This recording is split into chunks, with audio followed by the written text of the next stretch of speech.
That's right, choices. So it all boils down to the choices we make. You know, some people, they choose to be goal-driven, they choose to be persistent, others choose to act with integrity, and of course people sometimes don't do those things. And as a result, of course, we get the difference between those that are ultimately successful and those that aren't. Yep, so that was definitely one of the themes this morning. And then also we talked about a neat model there, the line of choice model. And can you remember there was two sides of that? It differentiated the mindset that we can have at any given point in time. One obviously leads to more success than the other. And the first one was the below the line mindset. Do you remember there was three things that made up the below the line model? What were those words? Blaming, Denial? yeah, and excuses. Absolutely, good stuff. So obviously that's the below the line mindset, blaming, excuses and denial. And of course the other side is above the line. And there's three choices there that we can make. We can take ownership, responsibility and accountability for our actions. And obviously as people, we tend to oscillate between being above the line and below the line. But if we're at 50-50, 50 below and 50 above, where are we going? Nowhere. Nowhere, absolutely. Nice work, Emma. Nice work. So really what we want to do is we want to challenge ourselves to have an above the line mindset as much as we can, where we take ownership for what we're doing, we take accountability for our actions and accept responsibility for the choices that we make.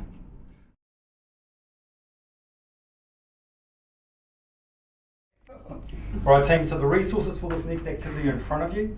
You have a number of marshmallows and some spaghetti, and your task is to make the tallest structure you can within the time allowed. You'll have 2 minutes to plan. During that planning time, no building can take place. Then you'll have 7 minutes to build. On completion, the tower must be freestanding and must remain standing for 30 seconds.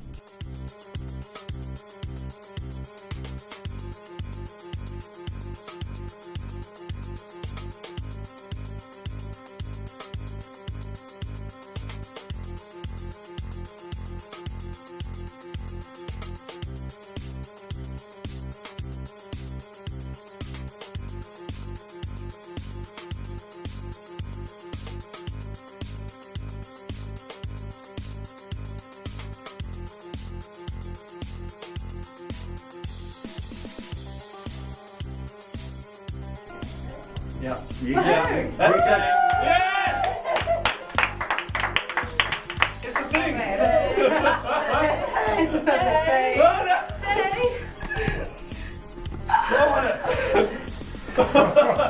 It's the win.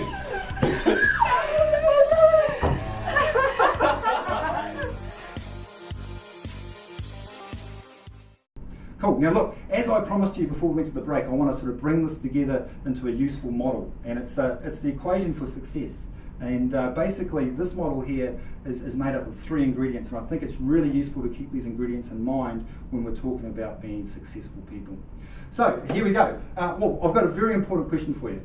It's not a trick one. If you've got a three-legged stool, and one of those legs are missing or broken, and you go to sit on that stool, what's going to happen? Falls over. Absolutely can. You're going to fall over, you're going to be on your ass. Now the thing about that is it's very similar to this equation here. There's 3 parts to it, and if one part of it is broken or missing completely, it's not going to work. You're not going to be as successful as you can. But I think it's more than that. It's not just the fact that there's 3 components. I think the order is also important. So let's just take a bit of a look at it. So the equation for success.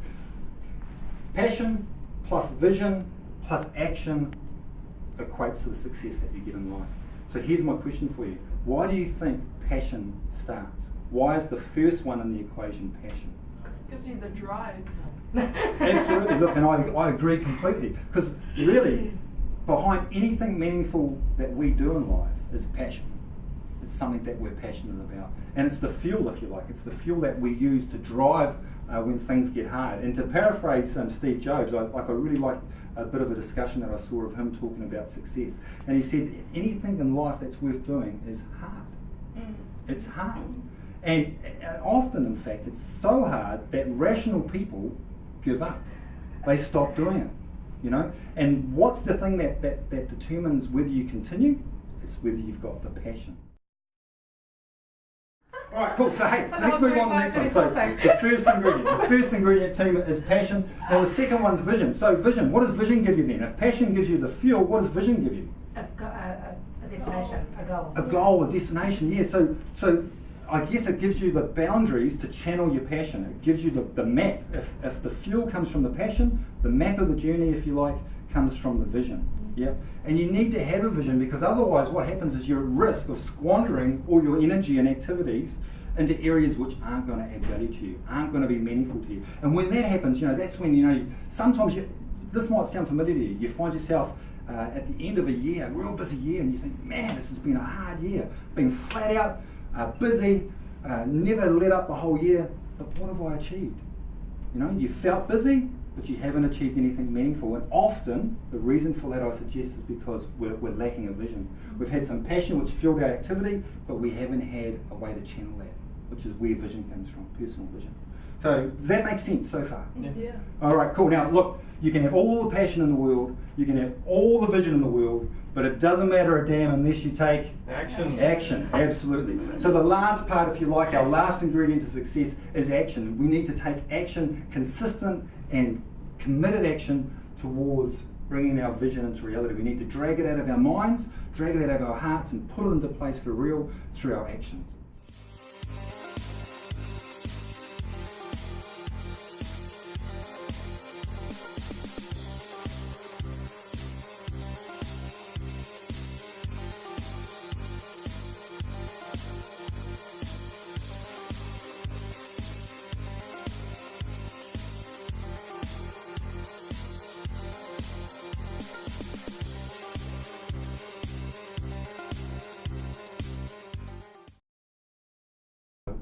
This particular challenge required a degree of communication and teamwork, and what I'm going to give you now is a challenge of talking about that activity and relating it to the workplace. What can we take out of what you discovered during that activity that can apply to make us better supervisors back in the workplace?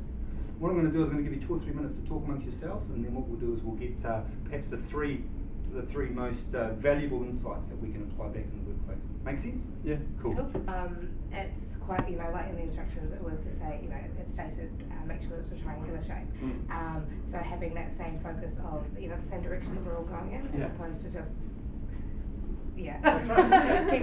Having the blob phase, blob phase, keeping the eye on the end goal, which is the triangle. Because when we first counted how many there was, if we'd worked out that there was 3 of those and 4 of the others, there was a reason for that. So I think that's the only thing that hindered our progress. But we did listen to each other really well. Yeah, that's what I was thinking. The fact that you're listening to each other and being open to hearing other people's opinions, that type of thing helps you all work together, and listening to your idea, sort of, put it all together. It wasn't really going anywhere. It got us to the point where we knew our limitations. We're playing with the lizards, and we realised that we had to take a step back and look at the big picture. And that's when Candy went back to the basics of the 4 lizards.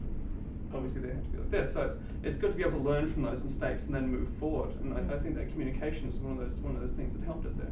Yeah, and being open to each other's suggestions and willing to try different things, because if you kind of just shut off other people's ideas and you're not communicating well, and you're not going to get the best result. And what's the thing that determines whether you continue? It's whether you've got the passion, And it doesn't matter what we're talking about. The most successful parents, if you think about parents that are successful, it's because they're passionate about the well-being of their children. If you think about, businessmen, business people who are successful, it's because they're passionate about their products, their service, and their clients. They're passionate about it. In fact, any leader is passionate about their cause,